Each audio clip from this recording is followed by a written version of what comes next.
பழைய ஏற்பாட்டு கால விசுவாசிகள் கடமைக்காக நிம்மதிக்காக சபைக்கு வந்தார்கள். வருஷத்துக்கு ஒரு நாள் அவங்களுக்கு பண்டிகை, பஸ்கா பண்டிகைக்கு தான் சர்ச்சுக்கு போவாங்க வருஷத்துக்கு ஒரு முறை. அதனால ஜாலியா சர்ச்சில் வந்து ஸ்தோத்திரம் பலி செலுத்திட்டு காணிக்கை செலுத்திட்டு நல்லா புசிச்சு குடிச்சு சந்தோஷமா ஜாலியா இருப்பாங்க பழைய ஏற்பாட்டு கால விசுவாசிகள். ஆமென். புதிய ஏற்பாட்டு கால விசுவாசிகள் அதையே விரும்பினா ஸ்தோத்திரம். நம்ம பழைய ஏற்பாட்டு கால விசுவாசிகளா? ஸ்தோத்திரம். புதிய ஏற்பாட்டு கால விசுவாசிகளுக்கு சபை ஏன் அப்படின்னு சொல்லி மீகா 4:2 சொல்றாரு, வாசிக்கும். புதிய ஏற்பாட்டு கால விசுவாசிகளுக்கு ஸ்தோத்திரம் அந்நாளிலே ஸ்தோத்திரம், அதாவது இயேசு கிறிஸ்து வந்து ரட்சித்த பிற்பாடு அந்த நாளிலே என்ன நடக்க போகுது அப்படின்னு சொல்லி மீகா மூலமா எழுதுறாரு. மீகா தீர்க்கதரிசன புஸ்தகம் 4வது அதிகாரம் 2வது வசனம். திரளான ஜாதிகள் புறப்பட்டு வந்து, பழைய ஏற்பாட்டு காலத்துல ஒன்லி யூத ஜனம் சபைக்கு வரும். புதிய ஏற்பாட்டு கால விசுவாசிகளுக்கு தீர்க்க தரிசனமாய் சொல்லப்பட்ட வார்த்தை, மறுபடியும் வாசிமா சத்தமா, திரளான ஜாதிகள் புறப்பட்டு வந்து நாம் கர்த்தரின் பர்வதத்திற்கும் யாக்கோபின் தேவனுடைய ஆலயத்துக்கும் போவோம் வாருங்கள், அவர் தமது வழிகளை நமக்கு அங்கே போதிப்பார், நாம் அவர் பாதையில் நடப்போம் என்பார்கள். ஏனெனில் சீயோனிலிருந்து வேதமும் எருசலேமிலிருந்து கர்த்தருடைய வசனமும் வெளிப்படும். இது புதிய ஏற்பாட்டு கால விசுவாசிகளுக்கு எழுதப்பட்டிருக்கிற ஸ்தோத்திரம் வார்த்தை. பழைய ஏற்பாட்டு கால விசுவாசிகள் ஆலயத்தை எதுக்கு வருவாங்க? கடமைக்கு. இன்னைக்கு நிறைய பேர் என்ன விரும்புறோம்? நாங்க நிம்மதிக்கு தாங்க சர்ச்சுக்கு வரோம். நீ வரவே வேணாம். நிம்மதி தர இடம் இல்லை சர்ச்சு, உங்களை உருவாக்குற இடம். புரியுதா உங்களுக்கு? ஸ்தோத்திரம். இங்க இருந்து வார்த்தை வெளிப்படும், அதான் சொல்லுது வசனம், அதான் நடக்கும். சீயோனிலிருந்து வரும் வேதமும், எருசலேமிலிருந்து வரும், அதானே வருதுங்க. ஸ்தோத்திரம். அதனால உங்க மைண்ட் செட்டை மாத்திக்கங்க. பழைய ஏற்பாட்டு கால வாழ்க்கையிலிருந்து, பழைய வாழ்க்கையிலிருந்து வெளியே வாங்க. நீங்க புதிய ஏற்பாட்டு கால விசுவாசிகள், புதிய எருசலேமில் அவரோடு வாழ போகிறவர்கள். அல்லேலூயா சொல்லுங்க. அல்லேலூயா. அதுக்கு உங்களை ஆயத்தப்படுத்துகிற, தயார்படுத்துகிற இடம் தான் ஸ்தோத்திரம் சபை. அதனாலதான் அழகா அந்த ஜனங்க சொல்றாங்க, அவருடைய ஆலயத்துக்கு போவோம், அவர் தம்முடைய வழிகளை நமக்கு போதிப்பார், நாம் அந்த வழிகளில் நடப்போம் என்பார்கள். ஆண்டவர் போதிப்பார், நாங்க அதுல நடப்போம்னு சொல்றாங்க புதிய ஏற்பாட்டு கால விசுவாசிகளுக்கு. நம்ம இங்க போதிக்கிறத கேட்கறதே கிடையாது, அப்புறம் எங்க நடக்கிறது? ஸ்தோத்திரம். அதனால புரிந்து கொள்ளுங்கள், சபை என்பது நிம்மதிக்கு வருகிற இடம் கிடையாது. அதுக்கு நீங்க எங்க போலாம்? வேளாங்கண்ணிக்கு போலாம், அச்சரப்பாக்கத்துக்கு போலாம். ஸ்தோத்திரம். நிம்மதியை தேடி. ஸ்தோத்திரம். அல்லேலூயா சொல்லுங்க. அல்லேலூயா. புரிந்து கொண்டீங்களா இல்லையா? சபையில உங்களை கொண்டாந்து வச்சுக்கிறது எதுக்காக? உங்களை மறுரூபப்படுத்துவதற்கு, டிரான்ஸ்பர்மேஷன் பண்ணுவதற்கு தாங்க சபையில கொண்டாந்து வச்சிருக்கிறார். அதை புரிந்து கொண்டு நடவுங்கள், ஆண்டவர் உங்களை ஆசீர்வதிப்பார். அதனால நீங்க நல்லா புரிஞ்சுக்கங்களேன். ஸ்தோத்திரங்க. நீங்க வரீங்க, ஸ்தோத்திரம், உங்களுக்கு ஆசீர்வாதமாவே சொல்லி, உங்களை யாருன்னே உங்களுக்கு காட்டாம, நீங்க எங்க போய்ங்கிறேன்றதே உங்களுக்கு தெரியாம, ஆசீர்வாதமா இருப்ப, ஆசீர்வாதமா இருப்ப, ஆசீர்வாதமா இருப்பான்னு சொல்லிக்கினே இருக்கிறேன் நானு. ஸ்தோத்திரம். இந்த ஒரு வருஷமா சொல்லினே இருக்கிறேன்னு வச்சுங்களேன். நாளைக்கு இயேசுநாதர் வராரு, நலம் பண்ணாங்க. ஏன் நலம் பண்ணா? உங்க நலம் பண்ணா இருப்போமா? ஆசீர்வாதமா இருப்போமா? வரும்போதெல்லாம் ஆசீர்வதிப்பார், உங்களை ஆசீர்வதிப்பார், ஆசீர்வதிப்பான்னு சொல்லிங்கிறேன். நீங்களும் சந்தோஷமா, பரவாயில்ல ஐயா நல்லா பிரசங்கம் பண்றாரு, ஆசீர்வாதமா பிரசங்கம் பண்றாரு அப்படின்னு கேட்டுன்னு போய்ங்கிறீங்க. இதனால எனக்கு என்ன லாபம்? சபைக்கு என்ன லாபம்? உங்களுக்கு என்ன லாபம்? புரியுதா இல்லையா? நாளைக்கு ஆண்டவர் வந்துட்டாரு, நிலைமை என்ன? நாம் ஆத்மா ரட்சிக்கப்படாம எங்க போக முடியாது? முடியாத. ஸ்தோத்திரம். முடியாதுன்னு சொல்றதுக்கு இவர் யாரு அப்படின்றாங்க. ஸ்தோத்திரம். நமக்கு நல்லா தெரியுது. ஸ்தோத்திரம். ஆத்மா ரட்சிக்கப்படாம ஆத்மா கரையோடு பிதாவாகிய தேவனை தரிசிக்க முடியாது. ஸ்தோத்திரம். அதனால புரிந்து கொள்ளுங்கள், இந்த சபை என்பது உருவாக்குகிற இடம். அதுக்கேற்றபடிதான் ஆண்டவர் சபையில அசைவாடி கொண்டிருக்கிறார். அவர் போதிக்கிறார். கேட்டு நடப்பதற்கு உங்களை அர்ப்பணியுங்கள். கண்டிப்பாக நீங்க எதிர்பார்த்து கொண்டிருக்கிற எல்லா நிம்மதி, சமாதானம் எல்லாம் கிடைக்கும். ஆமென். அப்படி வர சசதின்படி நீங்க நினைச்சு நடந்து பாருங்க. எல்லாவற்றையும் கர்த்தர் கொடுத்து உங்களை அவர் ஆசீர்வதிப்பார். இரண்டாவதாக, போன வாரம் நான் முடிக்கும் போது ஒரு காரியத்தை சொன்னேன். ஸ்தோத்திரம். நாம் பண்ற ஜெபம் கேட்கப்படுவது இல்லை. ஸ்தோத்திரம். அப்ப நாங்க இவ்வளவு நாள் ஜெபம் பண்றோமே, ஸ்தோத்திரம், ஜெபம் பண்ணாதையா இது நடந்தது, ஜெபம் பண்ணாதையா இது நடந்தது அப்படின்னு சொல்லி ஒரு ஆர்குமெண்ட் வந்துச்சு. கவனிங்க, ஸ்தோத்திரம். நம்ம ஜெபம் பண்ற ஜெபத்தை ஆண்டவர் கேட்கணும். முதல்ல நமக்கு ஜெபம்னா என்னன்னு தெரியணும். ஜெபம்னா என்ன உங்களுக்கு தெரிஞ்சது சொல்லுங்க. வெள்ளிக்கிழமை இதை குறித்து தான் பேசினேன். கொஞ்சம் தொழில்நுட்ப கோளாறு காரணமா ரெக்கார்ட் ஆகல. ஸ்தோத்திரம். ஜெபம்னா என்ன சொல்லுங்க பார்க்கலாம். நீங்க தெரிஞ்சு வச்சுக்கிட்டு ஜெபம்னா என்னது? மளிகை லிஸ்ட்டை கொண்டு போய் அவராண்ட மனப்பாடமா ஒப்பிக்கிறதா? அதான் ஜெபம். ஜெபம்னா என்னங்க? என்ன ஒரு மாதிரி பாக்குறீங்க? ஸ்தோத்திரம். ஜெபம்னா என்ன தெரியுமா? அவர் நம்மளாண்ட பேசுறதுங்க. புரியுதா? ஜெபம்னா என்னது? அவர் நம்மளாண்ட பேசணும். அதுக்கு பேர் தான். புரியுதா இல்லையா? அப்ப உங்களுக்கு இல்லை சொல்லுங்க. அல்லேலூயா. ஸ்தோத்திரம். இப்ப நம்ம ஜெபிக்கும் போது ஸ்தோத்திரம் எப்படி ஜெபம் பண்ணணும் அப்படின்னா, அப்பா காலைல எழுந்துக்கிறீங்க, அப்பா நான் இன்னைக்கு எங்க போகணும், என்ன பண்ணணும். ஸ்தோத்திரம். அவர் தெளிவா சொல்றார், நான் உனக்கு போதிப்பம்பா, நான் உன்னை நடத்துவேன், நீ என்ன சார்ந்துக்கினீங்கன்னா நான் நடத்துவேன்னு சொல்றாரு இல்லையா? எழுந்து கண்ணை மூடிட்டு அவ்வளவுதாங்க நம்ம பேசணும். அவர் பேசுறதுக்கு வாய்ப்பு கொடுக்கணும். கண்ணை மட்டும் உட்காரு, எப்படிப்பா என்னட்ட பேசுங்க, என்ன நடத்துங்க உட்காந்து பேர் பேசுறாரு, பேசுவாரு. பேசுறதுக்காக தான் உங்களை ஆயத்தப்படுத்திக்கிறேன். அவர் பேசுற சத்தத்தை கேட்கறதுக்கு. ஆமென் சொல்லுங்க. அல்லேலூயா. அவர் பேசுறாரு. இப்போதைக்கு அவர் பேசுறது கிடையாது. எரேமியா 17:1 சொல்லுது, வாசிங்க. ஏசாயா 59:2 சொல்லுது, வாசிங்க. ரெண்டுத்தையும். ஸ்தோத்திரம். எரேமியா 17:1 நமக்கு தெரிஞ்ச வசனம், மனப்படமா இருக்கணும். யூதாவின் பாவம் இரும்பு தானியினாலும் வைரத்தின் நுனியினாலும் இருதய பலகையில் எழுதப்பட்டு பலிபீடத்தின் கொம்புகளில் பதிந்திருக்கிறது. நம்ம செஞ்சிருக்கிற பாவம், ஸ்தோத்திரம், பழைய மனுஷனால செஞ்சிருக்கிற பாவம் அது பயங்கரமா பதிஞ்சிச்சு ஆத்மாவுல. எங்க பதிஞ்சிச்சு? இப்ப நம்ம ஜெபம் பண்றது எங்க இருந்து பண்றோம்? கவனிங்க.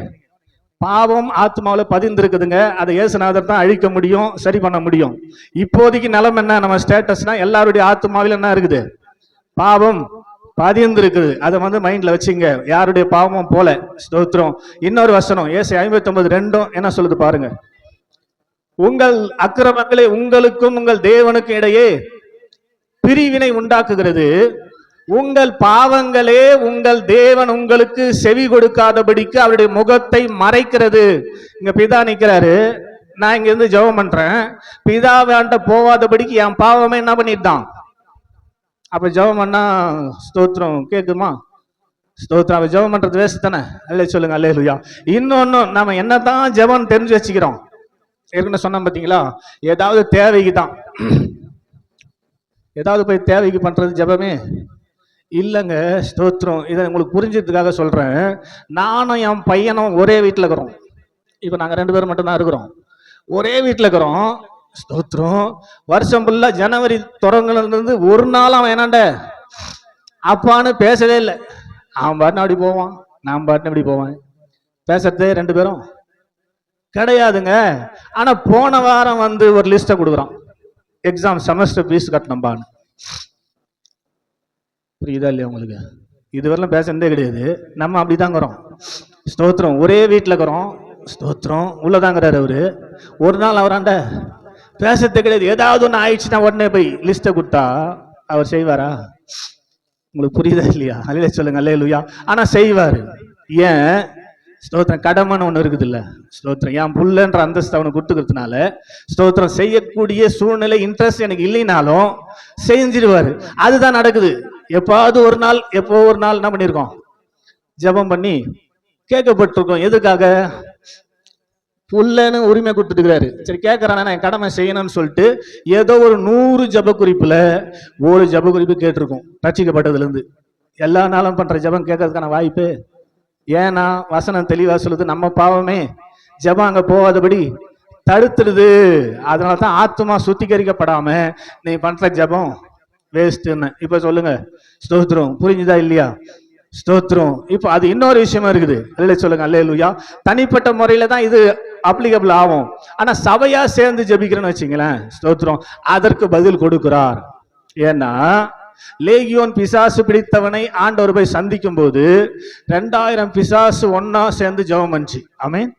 பிசாசு ஒரு மனம் போடும் போதே அந்த ஜெபத்துக்கு செவி கொடுத்தவர். நம்ம எல்லாம் ஒன்னா சேர்ந்தா செவி கொடுப்பாரா, கொடுக்க மாட்டாரா? என்ன கேட்டுச்சு? பிசாசுல ஒன்னா சேர்ந்து ஒரு மனமாய், ஆண்டவரே எங்களை பாதாளத்துக்கு அனுப்பாமல் அந்த பன்றி கூட்டத்துக்குள் அது பண்ண ஜபத்தையே கேட்டாரு. ஆமென். ஏன்? ஆண்டவர் ஒரு மனதை விரும்புறாரு. ஒரு மனமா 2000 பிசாசும் ஒன்னா சேர்ந்து ஒரே கோரிக்கை. 10 பேருக்கு 10 கோரிக்கை இல்ல. ஸ்தோத்திரம். அதனாலதான் சொல்லுவேன், ஒரு மனப்பட்டு நாம் ஜெபிக்கும் போது அந்த ஜபத்துக்கு பதில் வரும். ஆமேன்னு சொல்லுங்க அல்லேலூயா. ஸ்தோத்திரம். அதனால தான் நம்ம 24 மணி நேரம் 12 மணி நேரம் ஜபம் பிரதிஷ்டிக்காக வச்சோம். ஜபம் கேட்டுச்சா? அன்னைக்கு தான் ரெட் அலர்ட், மழை அடிக்குது, மழையே வரக்கூடாதுன்னு ஜபம் பண்ணிக்கிறோம் 12 மணி நேரம். ஸ்தோத்திரம். ஒரு ஜபமும் கேட்கல. போன 21ஆம் தேதி மகாசபை எலெக்ஷன் நடக்கணும் அப்படின்னு சொல்லி ஜபம் பண்ணோம், நடக்கவே இல்லை. ஸ்தோத்திரம். ஜபம் கேட்கறது இல்லை. தனிப்பட்ட முறையில் பண்ற ஜபம் கேட்காது. ஏன்னா நம்முடைய பாவம் அதை தடுத்து விடுகிறது. ஆனா ஜபம் பண்ண உடனே கேட்கணும் அப்படின்னு நம்ம விரும்பணும்னா ஆண்டவர் அந்த ஆத்மாவை சுத்திகரிப்பதற்கு நம்ம ஒப்பு கொடுக்க வேண்டியது அவசியம். ஆமேன்னு சொல்லுங்க அல்லேலூயா. ஆபிரகாமை கர்த்தர் 75 வயசுல அழைக்கிறார். 75ல இருந்து 99 100 வயசு வரைக்கும் ஆபிரகாம் ஜெபம் பண்ணாரு. ஆபிரகாம் ஆண்டவர் பேசினார்னு இருக்காது. ஆண்டவர் தான் ஆபிரகாமை புஷ் பண்ணி அந்த இடத்துக்கு போ, அந்த இடத்துக்கு போ, அந்த இடத்துக்கு போன்னு அனுப்பினே இருப்பாரு. ஆனா இப்ப 100 வயசு ஆகும்போது 25 வருஷம் அவனை ஃபுல்லா ரெடி பண்ணிட்டு ஆத்மாவை ரட்சிப்புக்கு நேரம் நடத்திட்ட பிற்பாடுதான் 100 வயசு ஆகும்போது 18வது அதிகாரத்துல ஸ்தோத்திரம், லோத்தை நான் அழிக்க போகிறேன் என்று சொல்லி இன்டிமேஷனை ஆபிரகாம் ஆண்ட கொடுத்துட்டு போறாரு சோதம் குமார அழிக்கிறதுக்கு. ஏன்? ஆபிரகாம் ஜெபம் பண்ணுவான்ட்டு. ஆமேன் சொல்லுங்க அல்லேலூயா.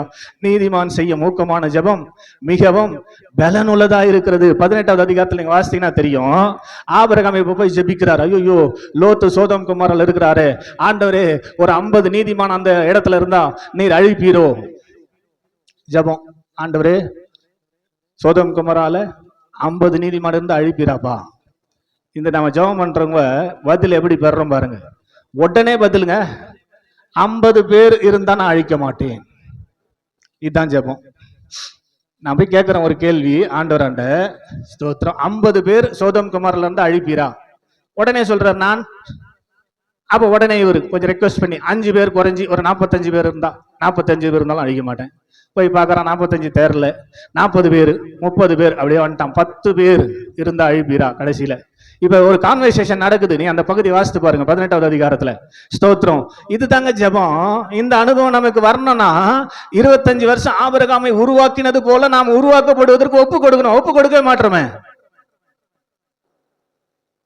புரியுதா இல்லையா உங்களுக்கு? நீங்க ஒப்பு கொடுத்தா தான் அவர் உருவாக்குவார். எனக்கு 28 வருஷம் ஆச்சு இந்த அனுபவத்துக்கு நான் வர்றதுக்கு. 28 years. தாவீது ஜெபிக்கிறார். 1 சாமுவேல் 30வது அதிகாரம் 8வது வசனம் வாசிங்க. 1 சாமுவேல் 30வது அதிகாரம் 8வது வசனத்துல, ஆண்டவரே அந்த தண்டை நான் பின் தொடரட்டுமா, அதை நான் பிடிப்பேனா என்று ஜெபிக்கிறான். ஸ்தோத்திரம். கவனிங்க, இவர் பெலிஸ்தர் தேசத்துக்கு போயிட்டு காத் என்ற ராஜாவுக்கு உதவி செய்யறதுக்கு போனா, அங்க இருக்கிற ஜனங்க இவன் தேவையில்ல, இவன் ஏற்கனவே ஸ்தோத்திரம் சவுலோட கூட இருந்தவன், இவனை திருப்பி அனுப்பிச்சிருன்னு சொல்றான். 3 நாள் கழிச்சு தாவீதும் அவன் கூட 600 பேர் எல்லா ஆம்பளைங்களும் போயிட்டாங்க. சிக்லாக் என்ற அந்த ஊர்ல இருந்து பெலிஸ்தர் தேசத்துக்கு போயிட்டாங்க. 3 நாள் கழிச்சு திருப்பி அனுப்பிட்டாங்க. சண்டைக்கு நீங்க வேணாம், நாங்களே பாத்துக்கிறோம்னு சொல்லிட்டு. அதனால திரும்பி வராங்க. 3 நாள் கழிச்சு அமலேக்கியர் என்ன பண்ணிட்டாங்க, அந்த சிக்லாகின் மேல் விழுந்து கொள்ளையடித்து பொஞ்சாதிகளையும் பிள்ளைகளையும் சிறைபிடித்து கொண்டு ஊர்ல இருந்த மொத்த பொருளையும் எடுத்துக்கொண்டு அந்த ஊரை சுட்டெரித்து விட்டு போயிட்டானுங்க. அல்லேலூயா சொல்லுங்க அல்லேலூயா. தாவீது பார்த்தா அப்படியே எப்படி இருக்கும், வயிறு எரியாது. அல்லேலூயா சொல்லுங்க அல்லேலூயா. ஸ்தோத்திரம். அவனுக்கு எப்படி இருந்தது தெரியாது. கூட போன 600 பேரும் கல் எடுத்துக்கணும். உன்னாலதான் இது நடந்தது. ஆமென். ஸ்தோத்திரம். ஒழுங்கா நாங்க பொஞ்சாதி பிள்ளைங்க கூட இருந்திருப்போம். எங்களுக்கு வேற கிட்டுமா என்ன பண்ணிட்டேப்பா, மொத்தம் போயிடுச்சேன்னு சொல்லி 600 பேரும் கல் எடுத்துக்கிறான் அடிக்கிறதுக்கு. தாவீது ஒண்ணுமே பண்ணலங்க. ஸ்தோத்திரம். அங்க அபியத்தார் அப்படின்ற ஒரு ஆசாரியன் இருந்தான். இப்ப சர்ச்சுக்கு போறான், ஆண்டோடைய சமூகத்துக்கு போறான், ஜெபம் பண்ண போறான். அதுக்கு ஆயத்தமா அந்த அபியத்தாரை கூப்பிட்டு ஸ்தோத்திரம் ஏபோத்தை கொண்டு வா என்று சொன்னான். ஏபோத்தை போட்டு கொண்டு போய் இப்ப ஆண்டோடைய சமூகத்துல 8வது வசனத்தை ஜெபிக்கிறான். என்ன ஜெபிக்கிறான் பாருங்க. தாவீது கர்த்தரை நோக்கி, நான் அந்த தண்டை அந்த படையை இல்லையா, அந்த அந்த படைக்கு வந்தாங்களே அவங்களை நான் பின் தொடரணுமா, அதை நான் பிடிப்பேனா என்றான். இவ்வளவுதான் ஜெபம். ஏபோத்தை போட்டுக்கிட்டு போய் முட்டி போட்டு, ஆண்டவரே அமலேக்கின் படையை நான் பின் தொடர வேண்டுமா, அதை பிடிப்பேனா? அல்லேலூயா சொல்லுங்க. அல்லேலூயா. உடனே பதில், அதற்கு கர்த்தர், நீ அதை பின்தொடர், நீ அதை பிடித்து சகலத்தையும் திருப்பிக் கொள்வாய் என்றார். அல்லேலூயா சொல்லுங்க. அல்லேலூயா. புரியுதாங்க? ஸ்தோத்திரம். இதாங்க ஜெபம். உங்க வாழ்க்கையில இது நடக்குதா? நடக்குதா? அப்ப உங்க ஜெபம் கேட்கப்படல தானே? எப்படி நடந்தது தாவீதுடைய வாழ்க்கையில? 17 வயசுல ஆண்டவர் அவனை அழைத்து கோலியாத்தை கொல்ல செய்து ராஜாவாக்கிட்டாரு. சவுல் கொன்றது 1000, தாவீது கொன்றது 10000 ஜனம். அப்ப ராஜா 17 வயசுல. ஆனா தன்னுடைய சொந்த மாமனாருக்கு பயந்து 23 வருஷம் என்கேதி வனாந்திரத்துல போட்டு அவனை நொறுக்கி அவனை உருவாக்கின பிற்பாடுதான் இந்த எக்ஸ்பீரியன்ஸ். 17 வயசுல இவனுக்கு கிடைக்கல. 17 வயசுல தாவீது எங்கேயாவது நான் ஜெபம் பண்ண கர்த்தர் கேட்பார். ஸ்தோத்திரம் 4:3 சங்கீதத்துல சொல்லுவார், நான் தேவனை நோக்கி கூப்பிடுகையில் அவர் கேட்பார். விசுவாசம் தான் இருந்துச்சு, கேட்டாருன்றது இல்ல. ஸ்தோத்திரம். ஆனா அவன் உருவாக்கப்பட்ட பிற்பாடு அவன் ஒரு வார்த்தை கேட்டா உடனே இந்த அனுபவத்துக்கு நேரா சபை வரணும். அதனாலதான் சொல்றேன், இப்ப நம்ம பண்ற ஜெபம் ஸ்தோத்திரம் எப்ப வந்துச்சு? ஸ்தோத்திரம். மோசே எடுத்துங்க, 40 வருஷம் எகிப்தின் எல்லா சகல சாஸ்திரத்தையும் கற்றுக்கொண்டவன். ஆனா அந்த காரியங்களிலே அவன் மனதை செலுத்தி ஆண்டவர் விட்டுறக்கூடாது என்பதற்காக அவனை கொண்டு வந்து 40 வருஷம் போட்டு உடைத்து அவனுக்கு இருந்த எல்லா சயின்டிஸ்ட், அவன் ஒரு நல்ல விஞ்ஞானி, நல்ல பேச்சு திறமை பெற்றவன். இப்ப சொல்றான், ஆண்டவரே நான் மந்தனாவும் திக்குவாயம் ஆயிட்டேன். அவன் என்னால எல்லாம் பண்ற முடியும்னு சொல்றத ஒடுக்கிட்டாரு போட்டு. ஸ்தோத்திரம். அப்படி ஒடுக்கிறதுக்கு உன்னை ஒப்பு கொடுத்தாதான் தேவன் தான் எல்லாமே அப்படின்ற அளவுக்கு ஸ்தோத்திரம் நம்ம மாறிட்டாதான் நம்ம பண்ற ஜெபத்தை அவர் கேட்பார். இல்லை சொல்லுங்க. அல்லேலூயா. வாக்கில் வல்லவன் என்ன சொல்றான்? என்னால பேச முடியாதுன்றான். ஆமேன்னு சொல்லுங்க. அல்லேலூயா. ஒரு அறிவியல் அறிஞர் ஒரு மலையை பார்த்து பேசுன்றார், பேசுறான். நம்மள என்ன செய்வோமா? கண்மலையை பார்த்து பேசுபா தண்ணி வரன்றாரு. இவன் போய் ஒரு சயின்டிஸ்ட், எல்லாம் தெரியும். சயின்டிஸ்ட்னா எல்லாமே தெரியும்ல. ஸ்தோத்திரம். சகல சாஸ்திரத்தையும் கற்றவன்.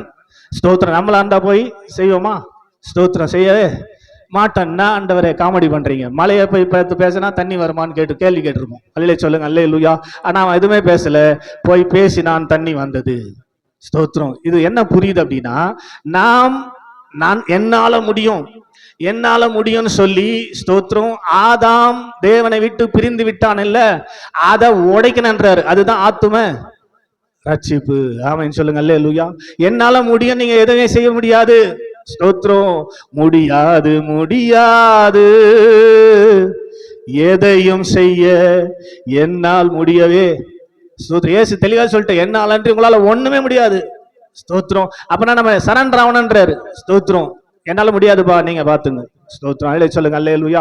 அப்படின்னு சொல்லி சரண்டர் ஆவரம். பாத்தீங்களா?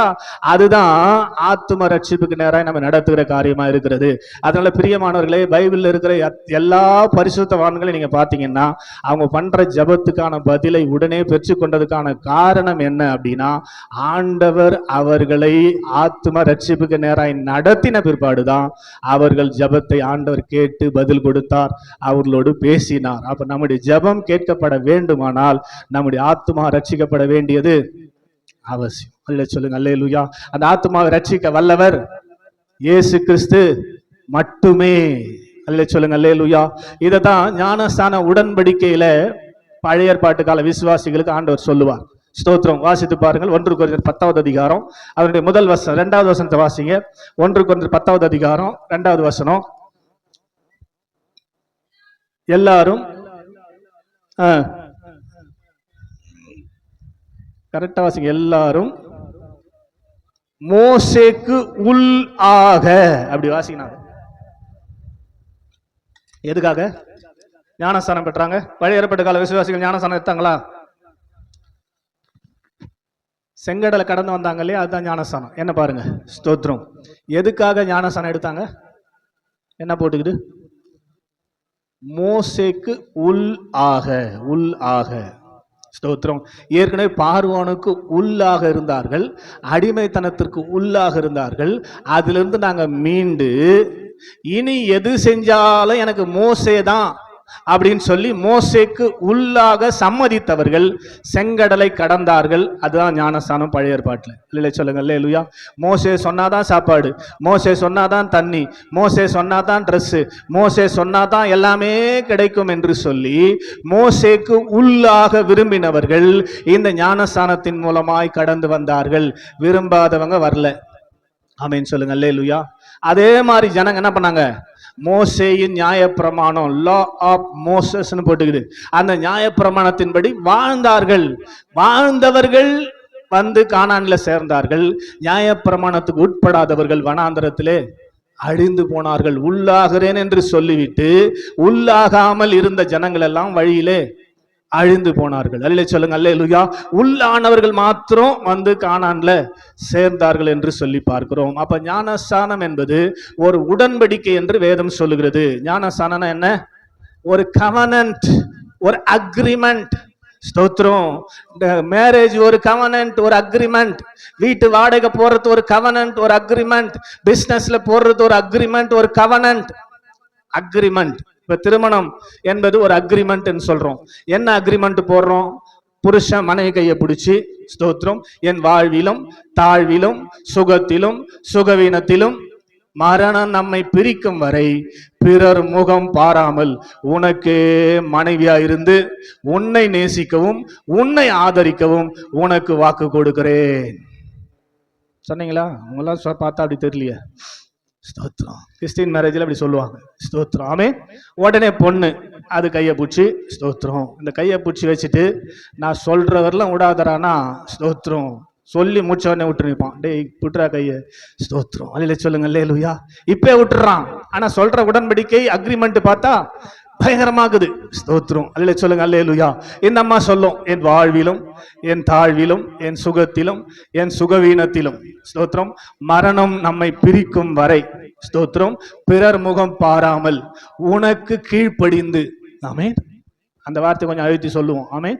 ஸ்தோத்திரம். எத்தனை பேர் கீழ்ப்படிதுன்னு தெரியல. ஸ்தோத்திரம். ஆமென். உமக்கு கீழ்ப்படிந்து ஒருவருக்கே மனைவியா இருப்பேன் என்று வாக்கு கொடுக்கிறேன். இது கொடுத்த பிற்பாடு தான் தாலியை கட்டுறது. ஸ்தோத்திரம். அக்ரிமெண்ட். இப்ப அக்ரிமெண்ட் போட்டாங்க, கையை பிடிச்சி உடன்படிக்கை பண்ணிட்டாங்க. இப்ப தாலியும் கட்டியாச்சு. உடனே பொண்ணை கூப்பிட்டு, எம்மா உங்க வீட்டுக்கு போ, மாப்பிள்ளைய கூப்பிட்டு உங்க வீட்டுக்கு போன அனுப்ப போறோம். என்ன அர்த்தம் சொல்லுங்க? கையை பிடிச்ச அந்த நாளிலிருந்து புது வீடு, புது ரிலேஷன், புது காரியம். அதுக்கெல்லாம் நான் உடன்பட்டு என் உயிர் இருக்கிற வரைக்கும் உன இடத்துல அன்பு செலுத்துவேன், உங்க வீட்டுக்கு உனக்கு அடங்கி இருப்பேன், உங்க வீட்டு வேலை செய்வேன், உங்க வீட்டில் இருக்கிறவங்களாம் பார்த்துப்பேன்னு சொல்லி கையை பிடிச்சி ஸ்டார்ட் பண்ண அந்த நாளிலிருந்து என்ன ஆகுது? கவனன்ட். ஒவ்வொரு நாள் என்ன பண்ணாத கடைபிடிக்கணும். எது வரைக்கும்? புரியுதா உங்களுக்கு? இதுதான் அக்ரிமெண்ட். அல்லேலூயா சொல்லுங்க அல்லேலூயா. அப்ப ஞானஸ்தானம் நம்ம எடுக்கும் போது என்ன அக்ரிமெண்ட்? ரோமர் 6:2 வாசிங்க. ஸ்தோத்திரம். ரோமருக்கு எழுதின நிருபம் 6வது அதிகாரம் 2வது வசனம் என்ன சொல்லுது பாருங்க. கிறிஸ்து இயேசுவுக்குள்ளாய் ஞானஸ்தானம் பெற்ற நாம் அனைவரும், மொத்தமா வாசிங்க, பிழைப்போம். இதையும் பாருங்க. இந்த வசனமும் அந்த வசனமும் ஒத்து போவோம் பாருங்க. கிறிஸ்து இயேசுவுக்கு உள்ளாக நாம் ஞானஸ்தானம் எடுத்திருக்கிறோம். எதுக்கு ஞானஸ்தானம் எடுத்தோம்? புரியுதா? ஸ்தோத்திரம். எப்படி திருமண உடன்படிக்கையில இன்னிலிருந்து தான் ஸ்டார்ட் ஆச்சோ, அது போல என்னைக்கு நீங்க இயேசு கிறிஸ்துவின் நாமத்துல ஞானஸ்தானம் எடுத்தீங்களோ அன்னிலிருந்து தான் உள்ளாக போறீங்க. அன்னிலிருந்து ஒவ்வொரு நாள் என்ன பண்ணிட்டு இருக்கணும்? ஆதாமுக்குள்ள இருந்து இப்ப யாருக்குள்ள வரணும்? இயேசு கிறிஸ்து உள்ளாகணும். ஒவ்வொரு நாளும் உள்ளாகணும். ஆனா நம்ம ஆளுங்க ஞானஸ்தானம் கொடுக்கும்போது பழைய மனுஷன் செத்து போயிட்டான், நீ புதிய மனுஷன்னு சொல்லி ஏமாத்தி கொடுப்பாங்க. அவன் சாவறது இல்ல. ஸ்தோத்திரம். அவன் சாவ முடியாது. செத்தா நாமளே உயிரா இருக்க முடியாது. உள்ள அந்த ஆவி இருக்குது தானே, அந்த ஆவிக்கு நீ கீழ்ப்படிய கூடாது. இனிமேல்ட்டு எந்த ஆவிக்கு கீழ்ப்படியணும்? கிறிஸ்து இயேசுவுக்கு உள்ளாகணும். ஒவ்வொரு நாளும் உள்ளாகணும். அப்பதான் ஸ்தோத்திரம் நீங்க என்ன பண்ண முடியும்? ஸ்தோத்திரம். ஞானஸ்நானம் எடுக்க முடியும்னு சொல்லிதான் ஞானஸ்நானம் கொடுக்குறாங்க. அப்ப ஞானஸ்நானம் எடுத்த நாம் அனைவரும் கிறிஸ்துவின் ஆவியை பெறுகிறபடினாலே இதுவரைக்கும் நம்ம ஆதாமின் ஆவி நடத்தி கொண்டிருக்கிறது. இப்ப ஞானஸ்நானம் பெற்ற போது கிறிஸ்துவின் ஆவியை ஆண்டவர் நம்ம கொடுத்திருக்கிறபடினாலே அவர் சொல்றபடி கேட்டு நம்ம என்ன பண்ணோம்? பழைய ஆவி சொல்றதை கேட்டு நடக்கூடாது. ஒவ்வொரு நாளும் அவருடைய சமூகத்தில் உட்கார்ந்து அவர் நடத்துவதற்கு நம்ம ஒப்பு கொடுத்துக்கிறதுக்கு பேர் தான் நாம் ஆவிக்கு உரியவர்கள், அந்த ஆவியை பெற்றவர்கள். ஸ்தோத்திரம். கிறிஸ்து அவர்களுக்குள்ள இருக்கிறதுனால தான் நமக்கு பேரு கிறிஸ்தவர்கள், கிறிஸ்து அவர்கள். ஸ்தோத்திரம். அப்போ நம்ம ஞானஸ்நானம் எடுத்தவர்கள் ஒவ்வொரு நாளும் இன்னைக்கு நாள் முடியும் போது செக் பண்ணும், எந்த ஆவினால் நடத்தப்பட்டிருக்கிறேன்? கிறிஸ்தேசுக்குள்ளாக வந்திருக்கிறேனா? மாம்சத்துக்கு உட்பட்டபடி நான் நடக்கிறேனா? அதனாலதான் 8:1 சொல்லுவாரு, மாம்சத்துக்கு உட்பட்டவர்களா இராமல் ஆவியினால் நடத்தப்பட்டால் உங்களுக்கு என்ன கிடையாது? பனிஷ்மெண்ட் கிடையாது என்ற ரோமர் 8:1. ஸ்தோத்திரம். கிறிஸ்து இயேசுக்கு உட்பட்டவர்களா இருந்து மாம்சத்தின்படி நடவாமல் என்னமா வரட்டீங்கிற 6 தானே வாசி. கிறிஸ்து இயேசுவுக்கு உட்பட்டவர்களா இருந்து மாம்சத்தின்படி நடவாமல் ஆவியின்படி நடக்கிறவர்களுக்கு என்ன கிடையாது? நரகம் கிடையாது. அப்ப பழைய மாம்சத்தின்படி நீங்க நடந்து கொண்டா நரகம் இருக்குதா இல்லையா? ஸ்தோத்திரம். இத சொன்னா நான் குற்றவாளியா? ஸ்தோத்திரம். எந்த ஆவினால் நடத்தப்படுறீங்க பாருங்க. ஸ்தோத்திரம் அப்படின்னு சொன்னா உடனே இவருக்கு யார் இந்த அதிகாரத்தை கொடுத்தது அப்படின்னா நான் என்ன பண்றது? இல்ல சொல்லுங்க. அல்லேலூயா. பரிசுத்தவான்கள் தான் பூமியை நியாயந்திருக்க போறாங்க. ஸ்தோத்திரம். கர்த்தர் நல்லவர். இப்போ தாவீதையும் ஆபிரகாமையும் காட்டி கொடுத்தேன் இல்லையா? ஸ்தோத்திரம். அவர்கள் பேசுறத அவர் எப்ப கேட்டார்? இவங்க பேசுறத அவர் எப்ப கேட்டார் சொன்னா, தாவீதுக்கு 23 வருஷம் ஆச்சு, மோசேக்கு 40 வருஷம் ஆச்சு, ஆபிரகாமுக்கு ஸ்தோத்திரம் 25 வருஷம் ஆச்சு, யோசேப்புக்கு ஸ்தோத்திரம் எத்தனை வருஷம்? 17 வயசு, 30 வயசுல நிக்கிறான் ராஜாவுக்கு முன்னாடி. 13 வருஷம். யோபுக்கு கிட்டத்தட்ட 50 வருஷத்துக்கு மேல ஆச்சு யோபு ஆண்டவர் பேசுறதுக்கு. 38வது அதிகாரத்துல தான் பேசுவார் யோபு, நீங்க வாசித்து பாத்தீங்கன்னா. ஸ்தோத்திரம். ஆக ஒரு மனுஷனிடத்துல ஆண்டவர் பேசுறாருன்னா அவன் ஆத்துமா மீட்கப்பட்டிருக்கிறது, ரட்சிக்கப்பட்டிருக்கிறதுன்னு அர்த்தம். நீங்க நல்லா புரிஞ்சுக்கணும். ஆமென் சொல்லுங்க. அல்லேலூயா. ஒரு மனுஷன் மீட்கப்பட்ட மனுஷன் என்றால் தான், ஆத்துமா ரட்சிக்கப்பட்ட மனுஷன் என்றால் தான் ஸ்தோத்திரம் அவனுக்கு உபதேசத்தை கொடுப்பார். நல்லா நீங்க புரிஞ்சுக்கணும். எனக்கு உபதேசம் கொடுக்கப்பட்டிருக்கிறது என்றால் என்னோட ஆண்டவர் பேசினார்னு சொன்னேன் போன மாசம். பாவத்தோடு நான் இருந்தா ஸ்தோத்திரம் என்னண்ட பேசுவாராங்க? பாவத்தோடு இருந்தா நான் பேசுற சத்தம் அவர் கேட்கும், அவர் பேசுற சத்தம் எனக்கு கேட்குமா? என்னண்ட பேசினார்னு சொல்றேன், அவர் தான் உபதேசத்தை கொடுத்தார்னு சொல்றேன். ஸ்தோத்திரம்.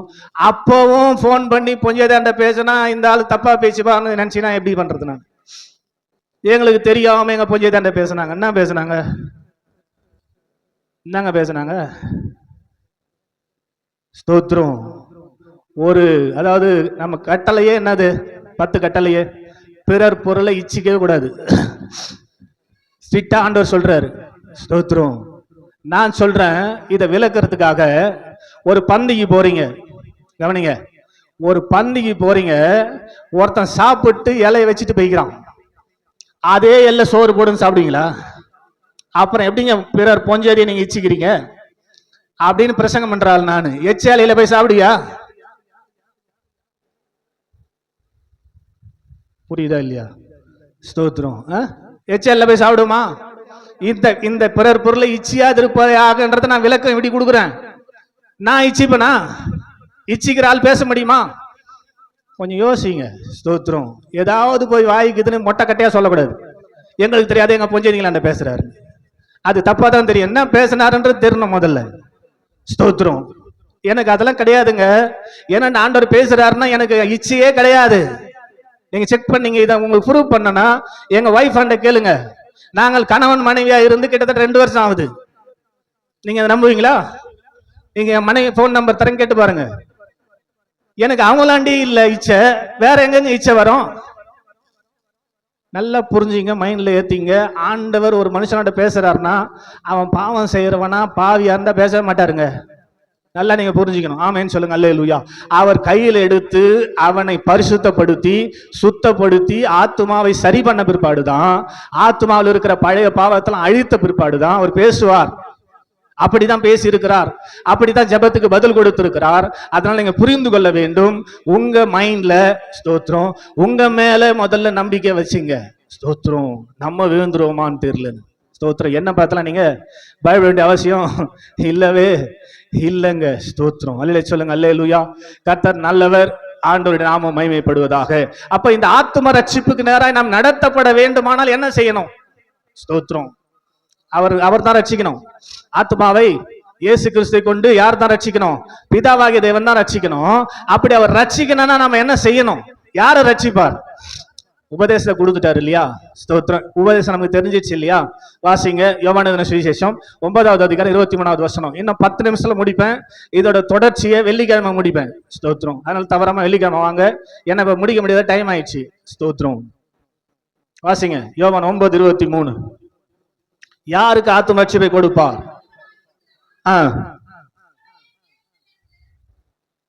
9:23 தப்பா வாசிக்கிறோமா?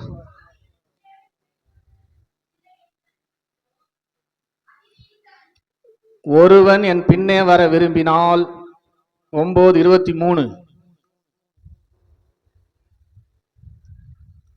லூக்கா 9:23. சாரி, லூக்கா எழுதின சுவிசேஷம் 9வது அதிகாரம் 23வது வசனம். பின்பு அவர் எல்லாரையும் நோக்கி, ஒருவன் என் பின்னே வர விரும்பினால், ஆத்தும ரட்சிப்பை விரும்பினால், அவன் தன்னைத்தான் வெறுத்து தன் சிலுவையை அனுதினமும் எடுத்துக்கொண்டு, ரைட், இவங்களுக்கு தாங்க ஆத்தும ரட்சிப்பு கிடைக்கும். யாருக்கு ஆத்தும ரட்சிப்பை ஆண்டவர் கொடுப்பார்? கவனிங்க, தன்னைத்தான் வெறுக்கிற குணம் ஒரு மனுஷனுக்குள்ளே வரும்போதுதான். தன்னைத்தான், என்னை நான், ஆமென், எங்க அப்பா அம்மா மூலமாய் பெற்ற ஒரு நான், இயேசு கிறிஸ்து மூலமா ரட்சிக்கப்பட்ட பிற்பாடு பெற்ற ஒரு நான், 2 நான் எனக்குள்ள இருக்குது. ஆமென், புரியுதா இல்லையா? ஸ்தோத்திரம், என்னை நானே இப்ப வெறுக்கணும். ஸ்தோத்திரம், என்னை நானே வெறுக்கிறதுனா புரியுதா இல்லையா? எங்க அப்பா மூலமாய் பெற்ற ஒரு நான் உள்ள இருக்குது, ஆவி உயிர். இப்ப இயேசு கிறிஸ்து மூலமாய் மறுபடியும் பிறந்த போது ஒரு உயிர் உள்ள இருக்குது. 2 நான், நீங்களும் 2 நான். ஆமென். நீங்க என்ன பண்ணணும்? ஒரு நானால இன்னொரு நானை வெறுக்கணும். ஆமென் சொல்லுங்க. அல்லேலூயா. ஸ்தோத்திரம், புரியுதா? ஸ்தோத்திரம், மாம்சத்தின் கிரியை நமக்கு நல்லா தெரியும், மாம்சத்தின் செயல்பாடு நல்லா தெரியும். அதை செய்யக்கூடாதபடிக்கு இந்த ஆவி என்ன பண்ணோம்? ஐயோ இது செய்யக்கூடாதுங்கன்னு வெறுக்கணும். தன்னை தான் வெறுக்கணும். முதல்ல என்ன பண்ணோம்? ஆவி மாம்சத்துக்கு விரோதமா தான் வச்சுக்கும். கலாத்தியர் 5:17 மாம்சம் ஆவிக்கு விரோதமா தான் வச்சுக்கும். அதனால தான் நிதானிச்சு என்ன பண்ணோம்? இது யாருடைய செயல்பாடா இருக்கும்? ஸ்தோத்திரம், இது யாருடைய செயல்பாடா இருக்கும்? ஸ்தோத்திரம், நீங்க வாசித்து பாருங்க. ஸ்தோத்திரம், இயேசுநாதர் ஊழியம் செய்த ஒவ்வொரு நாளிலும், ஒவ்வொரு வாரமும் ஓய்வு நாள்னா எங்க இருப்பாரு? ஏங்க அவர் சர்ச்சைக்கு போனோம்? ஓய்வு நாள்ல எல்லாரும் வரத்துக்கு முன்னாடி அவர் இருக்கிறாருங்க. நீங்க படிச்சு பாருங்க, நிருபம்லாம், அந்த சுவிசேஷம்லாம் வாசித்து பாருங்க. ஸ்தோத்திரம், எல்லாரும் வரத்துக்கு முன்னாடி அவர் ஒவ்வொரு ஓய்வு நாளிலும் எங்க இருக்கிறாரு? ஜப ஆலயத்துல இருந்தார். ஏசாயா தீர்க்கதரிசி புத்தகம் அவரிடத்துல கொடுக்கப்பட்டது, போய் வாசித்தார். அப்படிலாம் இருக்கும். ஓய்வு நாளிலே ஒரு ஜபாலயத்தில் இருக்கும்போது தான் குனிந்து போயிருந்து அந்த நிமிர முடியாத கூனியை சொஸ்தமாக்கினார். அப்போ ஸ்தோத்திரம், நம்முடைய சூழ்நிலைகள் அதெல்லாம் அவருக்கு கேட்கல. என் சூழ்நிலை எப்படிங்க, அதனால இப்படி ஆயிடுச்சு அப்படி ஆயிடுச்சுன்னா அவர் கேட்கல.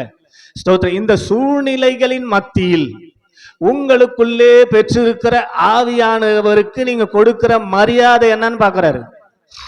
புரியுதா இல்லையா உங்களுக்கு? ஸ்தோத்திரம், அதனால நீங்க ஆண்டவரை கனப்படுத்தும்படி நேரத்தோடு சரியானபடி சபைக்கு வாங்க.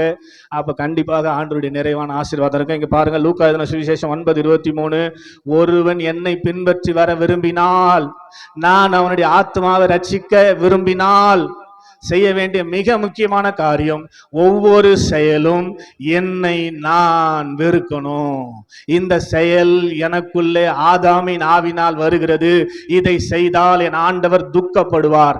இதை நான் வெறுக்கிறேன், இதை நான் வெறுக்கிறேன் என்று சொல்லி வெறுக்கிற ஒரு அனுபவம், கண்டுபிடிச்சு வெறுக்கிற ஒரு அனுபவம் எந்த மனுஷனுக்கு வருதோ அந்த மனுஷனுக்கு தான் ஆத்தும ரட்சிப்பு கிடைக்கும். நீங்க செய்யற செயல் நல்லா எனக்கு தெரியுது, மாம்சத்துல செய்யறீங்கன்னு. ஆமென், உங்களுக்கு தெரிய மாட்டேங்குது. இந்த செயல் யாரால செய்யப்படும்? ஸ்தோத்திரம், எதால செய்யப்படும் சொல்லி பார்க்கிறவங்களுக்கு தெரியுது. ஸ்தோத்திரம். மாம்சம் தான் இப்படி பேசும், மாம்சம் தான் சண்டை போடும், மாம்சம் தான் கேள்வி கேட்கும்.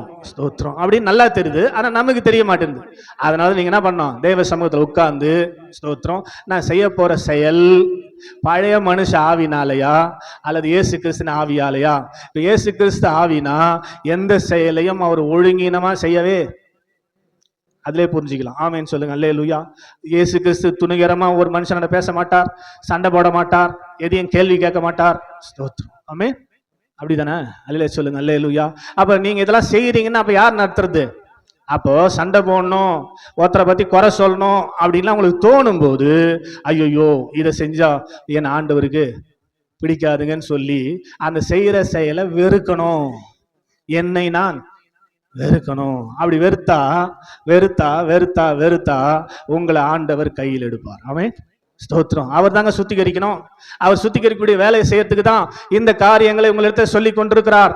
நீங்க இதை செஞ்சாதான் அவர் கையில் எடுப்பார். ஸ்தோத்திரம். அல்லே சொல்லுங்க. அல்லேலூயா. இப்போ யோசேப்பு எடுத்துங்களேன். ஸ்தோத்திரம். அவர் சுத்திகரிப்பதற்கு முழுசா ஒப்பு கொடுத்தான். சகோதரர்கள் அடித்து குழியில போட்ட போது பேசவே இல்லை. ஆமென். ஏன்டா என்ன அடிக்கிறீங்கன்னு கேட்டிருக்கலாம்ல. ஸ்தோத்திரம். அப்பா அம்மாவே திட்டுறாங்க, நீ என்ன அவ்வளவு பெரிய தீர்க்கதரிசியா? ஸ்தோத்திரம். நானும் உங்க அம்மா உன்னை வணங்குவோமா அப்படின்னு சொல்லி திட்டுறாங்க. அதுக்கப்புறம் சகோதரர் அடித்து குழியில போடுறாங்க. போர்த்திபாரின் மனைவி பயங்கரமான கம்ப்ளைண்ட் அவங்கள போட்டு ஜெயில போடுது. எதையும் அவன் என்ன பண்ணல, எதிர்த்து கேள்வி கேட்கவே இல்லவே இல்லைங்க. முழுசா ஒப்பு கொடுத்தான், முழுசா ஒப்பு கொடுத்தான். அதனாலதான் ஆண்டவர் கையில் அவனை எடுத்தார். 2 ஆண்டு ஜெயில வசனம் அவனை புடமிட்டதுன்னு 104 சங்கீதத்துல வசனம் அவனை புடமிட்டதுன்னு. எந்த வசனம்? கர்த்தருடைய வசனம். கர்த்தர் பேசினேங்கிறாரு, உன்னை ஒப்புக்கொடு ஒப்புக்கொடு ஒப்புக்கொடு ஒப்புக்கொடு. ஸ்தோத்திரம். இப்போ ஆண்டவர் அவனை கையில் எடுத்துட்டாரு, அவனை அதிபதியா மாத்திட்டாரு. ஸ்தோத்திரம். இப்போ ஒரு நாள் அவருடைய சகோதரர்கள் ஸ்தோத்திரம் அவனை பார்க்கறதுக்கு வராங்க. சகோதரர்களுக்கு தன்னை வெளிப்படுத்துகிறான். அப்ப இவங்களுக்கு பயம், பழைய காரியத்தை மனசுலயே வச்சுக்கின்னு ஸ்தோத்திரம் நம்மள பழி வாங்கிட போறான்னு எல்லாம் தொடநடுங்கி நிக்கிறான். ஆமேன்னு சொல்லுங்க. அல்லேலூயா. ஸ்தோத்திரம். அவன் சொன்னான், நீங்க நினைச்சுக்கினீங்க நீங்க என்ன அடிச்சு குழியில போட்டு இங்க கொண்டாந்தீங்கன்னு இல்ல. ஆமேன்னு சொல்லுங்க. அல்லேலூயா. இது ஆண்டவர் உங்களுக்கு ஜீவரட்சனை உண்டாக்கும்படி ஆண்டவர் செஞ்சதியானா. அவன் நினைச்சது எதுவுமே மனசுல. ரட்சிக்கப்பட்டவரால் இப்படிதான் இருப்பான். ஸ்தோத்திரம். என்னதான் நமக்கு விரோதமா காரியங்களை செய்தாலும் அது மனசுல நல்லதா தான் தெரியும். நீங்களோ எனக்கு தீமை செய்த நினைக்கிறீர்கள், ஆனால் கர்த்தரோ இப்போது நடந்து வருகிறபடி அதை எனக்கு நன்மையாக அப்படிதான் எடுத்துக்கணும். இவன் தான் ரட்சிக்கப்பட்ட ஒரு ஆளு. ஆமீன். அவன் ரட்சிக்கப்படுவதற்கு என்ன பண்றான்? இவன் 13 வருஷம் ஒப்பு கொடுக்குறான், வாயை திறந்து பேசவே இல்லை. ஸ்தோத்திரம். அதனால ஆண்டவர் உங்களை ஆத்தும ரட்சிப்பினரை நடத்த வேண்டும் என்று நீங்கள் விரும்பினால் ஸ்தோத்திரம் அவர் கையில நீங்க இருக்கணும் அப்படின்னு விரும்புனீங்கன்னா ஸ்தோத்திரம் நீங்க ஒரு செயலை செய்யும் போது யோசிச்சு நிதானிச்சு செய்யுங்க. ஸ்தோத்திரம். ஆமென். ஸ்தோத்திரம். உங்க மாம்சம் செய்தா ஆவி செய்தான்னு உங்களுக்கு நல்லா தெரியும். இயேசு கிறிஸ்து என்ன செஞ்சா செய்வாரு? நல்லதுதான் செய்வாரு. ஆமென். அப்ப கெட்ட இடத்துக்கு போறது, கெட்டதை பேசுறது, கெட்டதை சிந்திக்கிறது, இதெல்லாம் யார் செய்யறது? அப்ப அந்த காரியங்கள் தோன்றும் போது உடனே என்ன பண்ணாத? ஸ்தோத்திரம். அழகா சொல்றாரு பாருங்க, ரோமர் 8:14 வாசிங்க, முடிச்சிடலாம். ஸ்தோத்திரம். இதான் தன்னைத்தான் வெறுக்கிறது. ரோமர் 8:14. மேலும் எவர்கள் தேவனுடைய ஆவியினால் நடத்தப்படுகிறார்களோ, பாத்தீங்களா, அவர்கள் தேவனுடைய புத்திரராயிருக்கிறார்கள்.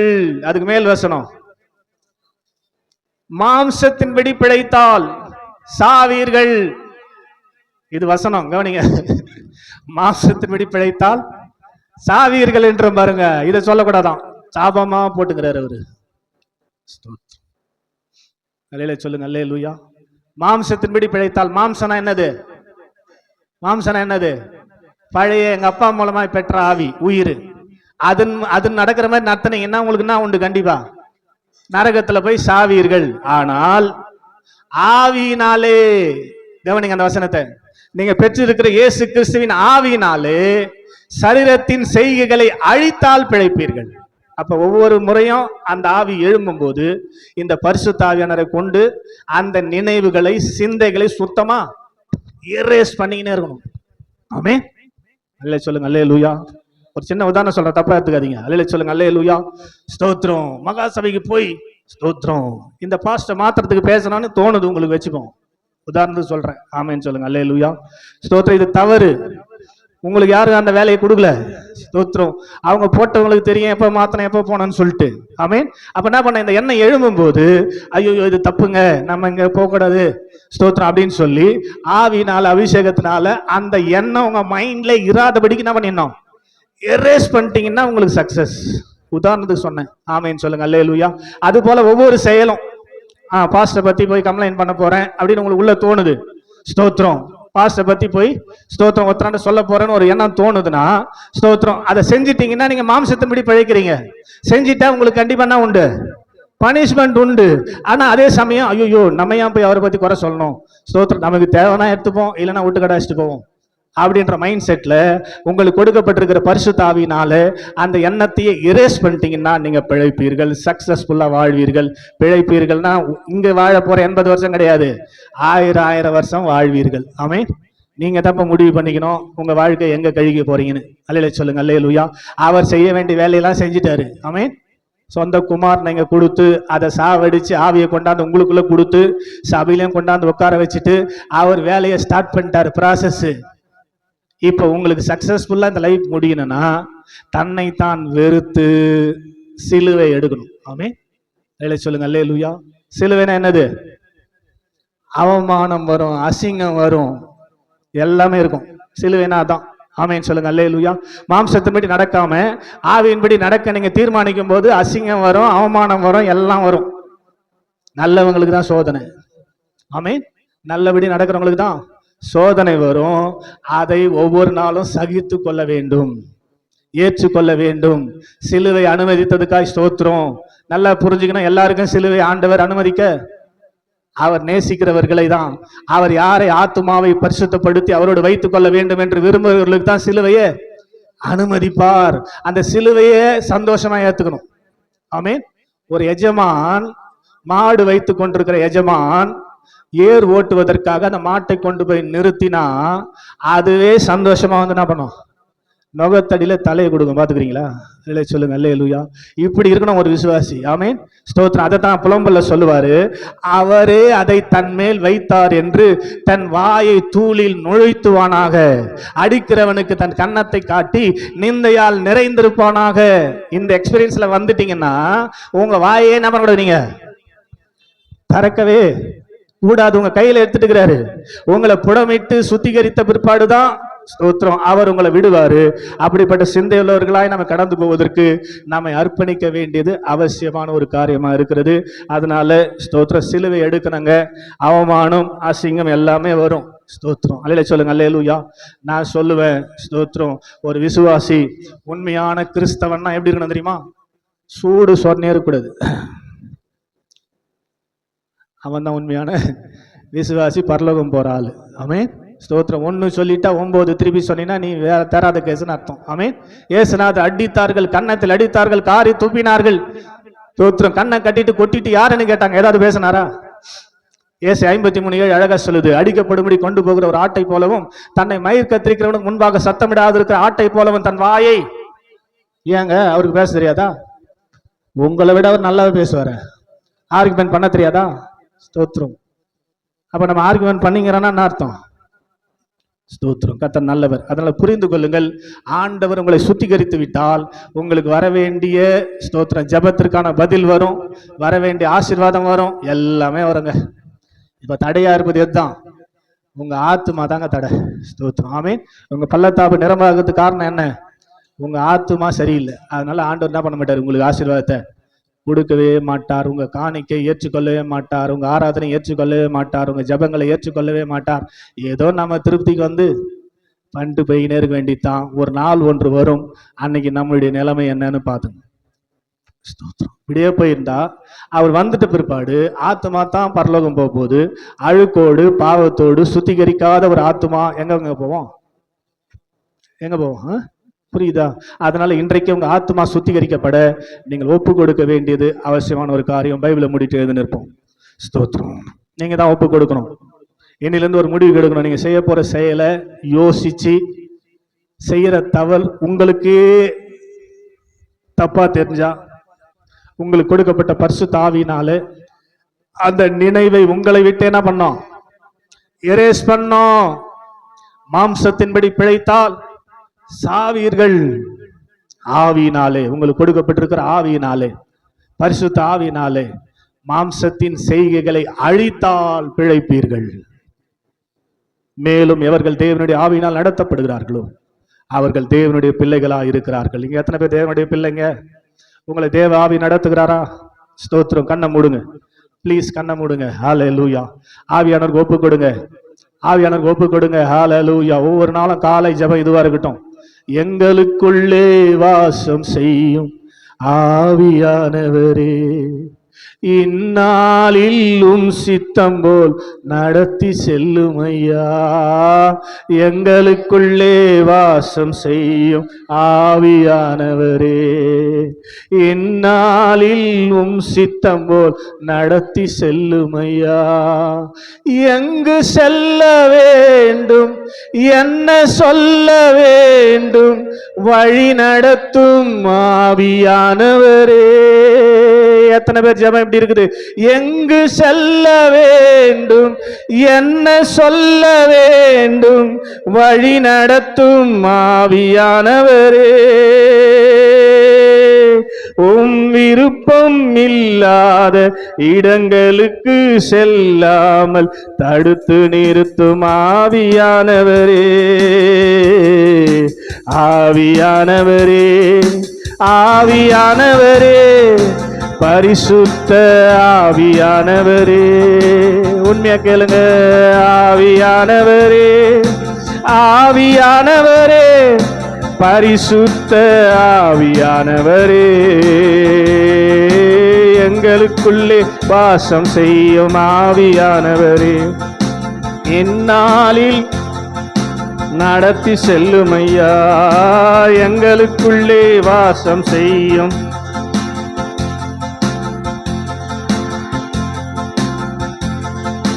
இது ரொம்ப முக்கியமான வரி. எதிரிகளின் சூழ்ச்சிகள், சாத்தானின் தீக்கணைகள் எதிர்த்து நிற்க பலன் வேண்டுமே. கேளுங்க எல்லாரும். எதிரிகளின் சூழ்ச்சிகள், சாத்தானின் தீக்கணைகள் எதிர்த்து நிற்க பலன் வேண்டுமே. உடல் சோர்வு, அசதிகள், பலவீனங்கள் நீங்கி உற்சாகத்தால் நிரம்ப வேண்டுமே. ஆவியானவரே, ஆவியானவரே, பரிசுத்த ஆவியானவரே, ஆவியானவரே, பரிசுத்த ஆவியானவரே. சொல்லுங்க எல்லாம் சேர்ந்து. எங்களுக்குள்ளே வாசம் செய்யும் ஆவியானவரே, இந்நாளில் சித்தம் போல் நடத்தி செல்லும் ஐயா. எங்களுக்குள்ளே வாசம் செய்யும் ஆவியானவரே, இந்நாளில் சித்தம் போல் நடத்தி செல்லும் ஐயா. இதுதான் ஒவ்வொரு விசுவாசனுடைய அனுபவமா இருக்கும். காலையில் ஆண்டவரே, உங்க விருப்பம் இல்லாத இடங்களுக்கு நான் போகக்கூடாது, உங்க விருப்பம் இல்லாத வார்த்தைகள் நான் பேசக்கூடாது, உங்க விருப்பம் இல்லாத நினைவுகளை நான் நினைக்க கூடாது. ஒருவேளை சத்துரு எங்களை தூண்டினால் நாங்கள் ஆவியினாலே அவைகளை அழிக்கக்கூடிய பலனை எங்களுக்கு கட்டளை இடுங்கப்பான்னு சொல்லி நாளை தொடங்கி பாருங்க. அவர் கையில உங்களை எடுப்பாருங்க. உங்க வாழ்க்கை ஆசீர்வாதமா இருக்குங்க. ஆமென் சொல்லுங்க. அல்லேலூயா. இது எத்தனை பேர் செய்யறங்க? எத்தனை பேர் ஒவ்வொரு நாளும் செய்யறங்க? அல்லேலூயா. ஆண்டவரே ஸ்தோத்திரம். இன்னில நான் செய்வதற்கு ஆண்டவர் என்னை நான் வெறுப்பதற்குரிய பலனை கொடுங்கப்பா. கேளுங்களேன், கேளுங்களேன். என்னை நான் வெறுப்பதற்கு, சிலுவையை எடுப்பதற்கு ஆண்டவர் எனக்கு கிருபை கொடுங்கப்பா. அவமானங்களை ஸ்தோத்திரம், அசிங்கங்களை ஸ்தோத்திரம் பிசாசு ஏற்றுக்கொள்ள மாட்டான். பெருமை உள்ளவன் ஏற்றுக்கொள்ள மாட்டான். பெருமை என்பது பிசாசுக்கு இருக்கிற ஒரு முக்கியமான குணம். ஸ்தோத்திரம். ஆதாமின் ஆவிக்கு இருக்கிற முக்கியமான குணம் பெருமை. பெருமை உள்ளவன் அவமானத்தை என்ன பண்ண மாட்டான்? ஏற்றுக்கொள்ள மாட்டான். ஸ்தோத்திரம். அதனாலதான் முந்தின ஆதாமன் பெருமையினால வீழ்ந்து போனதை பிந்தின ஆதாமாகி இயேசு தாழ்மையினாலே ஜெயித்தார். ஆமென். அல்லேலூயா. அதனாலதான் சிலுவையை நீங்க எடுக்கணும். ஸ்தோத்திரம். பிசாசு விடவே மாட்டான். ஒவ்வொரு நாளும் அவமானங்கள் வரும்போது, அசிங்கம் வரும்போது, ஏசப்பா உமக்கு நன்றி, என்னை நேசிக்கிறதுக்காக நன்றின்னு சொல்லி பாருங்க. ஆமென் சொல்லுங்க. அல்லேலூயா. யாருக்கு சிலுவை கொடுப்பார்? அவரை நேசிக்கிறவங்களுக்கு தான். யாரை அவரோடு கூட வைத்துக் கொள்ள போறார்களோ அவருக்கு தான் சிலுவை. ஒரு ஆமென் சொல்லுங்க. அல்லேலூயா. அப்ப உங்களுக்கு சிலுவை வருதா, அவமானம் வருதா, நிந்தை வருதா, போராட்டம் வருதா, அப்பா என்ன அதிகமா சொல்லுங்களேன், நேசிக்கிறாரு, என்ன நேசிக்கிறாரு, என்ன நேசிக்கிறதுக்காய் ஸ்தோத்திரப்பான்னு சொல்லி பழகுங்க. ஸ்தோத்திரம். இவ்வுலக பாடுகள் சீக்கிரத்துல நீங்க போகிற ஸ்தோத்திரம் லேசான உபத்திரம் என்று சொல்லுகிறார். கொஞ்ச நாள் தான் இந்த பாடு. அப்பா வரும்போது அவரோடு கூட நம்ம ஆளுகை செய்ய போகிறோம். கையை தட்டி எத்தனை பேர் அப்பாவுடைய ஸ்தோத்திரம் சிலுவைக்கு, அப்பாவுடைய பாடுகளுக்கு ஒப்பு கொடுக்கிறீங்க. கையை தட்டி ஆண்டவர் என்ன கொடுக்கிறப்பா நீங்க நடத்துங்கன்னு சொல்லி ஒரு அர்ப்பணிப்போடு ஜெபிக்கலாமா? கிருபை நிறைந்த பிதாவே, உம்மை நாங்கள் நன்றியோடு ஸ்தோத்திரிக்கிறோம். இந்த நாள் எங்களை கொண்டு வந்து இவ்வளவு நேரம் சமூகத்தில் வைத்து நீர் பேசின, போதித்த, ஆண்டவரை விளங்க காட்டின உங்களுடைய வசனங்களுக்காய் நன்றி. அன்றைய எங்களுடைய வசனங்கள், இந்த வசனங்கள் எல்லாம் நாங்கள் கேட்கும் போது எங்கள் இருதயங்கள் கொழுந்து விட்டு அன்றை எரிந்து கொண்டிருக்கிறதா, அல்லது ஏதாவது தீய சிந்தனைகள் எங்க இருதயத்துக்குள்ள உருவாகி கொண்டிருக்கிறதா? ஆண்டவரே ஸ்தோத்திரம். அதை வைத்து நாங்கள் தீர்மானித்துக் கொள்ளலாம் நாங்கள் எந்த ஆவியினால் நடத்தப்படுகிறோம் என்று சொல்லி. ஒருவேளை எங்களுக்கு இது தவறாக அன்று எங்களுக்கு வேதனை உண்டாக்குற காரியமா இருந்தால் நாங்கள் இன்னும் மாம்சத்தின்படி பிழைக்கிறோம் என்பதை உணர்ந்து இன்றைக்கு மாம்சத்தின் கிரியைகளை அன்றை பரிசுத்த ஆவியினாலே அழிப்பதற்கு, சிலுவையை சுமப்பதற்கு அன்று எங்களை என்னை தாழ்த்தி இந்த கரத்தில் ஒப்பு கொடுக்கிறோம். அன்றைய இதுல அன்று வந்திருக்கிற ஒருவரையும் நீங்க இழந்து போக விரும்பலப்பா. ஸ்தோத்திர. பெருமை விட்டு தன்னை தாழ்த்தி அன்றை நான் யார், என்னுடைய வாழ்க்கை எங்க போய் கொண்டிருக்கிறது என்பதை உணர்ந்து இன்னைக்கு அர்ப்பணிக்கிறவர்களை ஆண்டவர் கையில் எடுப்பீராக, ஆண்டரை புடமிடுவீராக, ஆண்டரை அவர்களை ஆண்டரை சுத்திகரிப்பீராக. உம்மோடு கூட எப்போதும் வைத்துக் கொள்ள கர்த்தர் தாமே அவர்களை வழிநடத்த போற தயவுக்காக உமக்கு நன்றி செலுத்துகிறோம். எங்களை என்னை தாழ்த்தி உம்முடைய கரத்துல கொடுக்கிறேன். அப்பிரயோஜனமற்ற ஊழியக்காரன், என் கடமை செய்தேன். இதனால் வரும் எல்லா துதி கன மகிமை யாவும் உமக்கே செலுத்துகிறேன். எங்கள் ஆண்டவர் இயேசுவின் வழியாய் தாழ்மையோடு ஜெபிக்கிறோம். ஜெபக்கேளும் எங்கள் ஜீவனுள்ள நல்ல பிதாவே, ஆமென். சேர்ந்து சொல்லுவேன். ஆத்துமாவே கர்த்தரை ஸ்தோத்ரி, என் முழு உள்ளமே அவருடைய பரிசுத்த நாமத்தை ஸ்தோத்ரி. என் ஆத்துமாவே கர்த்தரை ஸ்தோத்ரி, அவர் செய்த சகல உபகாரங்களை மறவாது. ஆமென். நமது ஆண்டவராக இயேசு கிறிஸ்துவின் மாறாத கிருபை, பிதாவாகி தெய்வத்தின் அன்பு, பரிசுத்த ஆவியானவரின் அந்யோன்ய ஐக்கியம், வழிநடத்துதல், சமாதானம், விசேஷமாய் ஆத்துமாவை குறித்த அன்றைய தெளிவான அறிவு இதனால கடந்து வந்த நம் அனைவருக்கும் இப்போதும் எப்போதும் சதா காலங்களிலும் இருப்பதாக. ஆமென். அல்லேலூயா, அல்லேலூயா, அல்லேலூயா. உங்களை அவருக்கு ஸ்தோத்திரம். ஆண்டவர் உங்களை அதிகமாக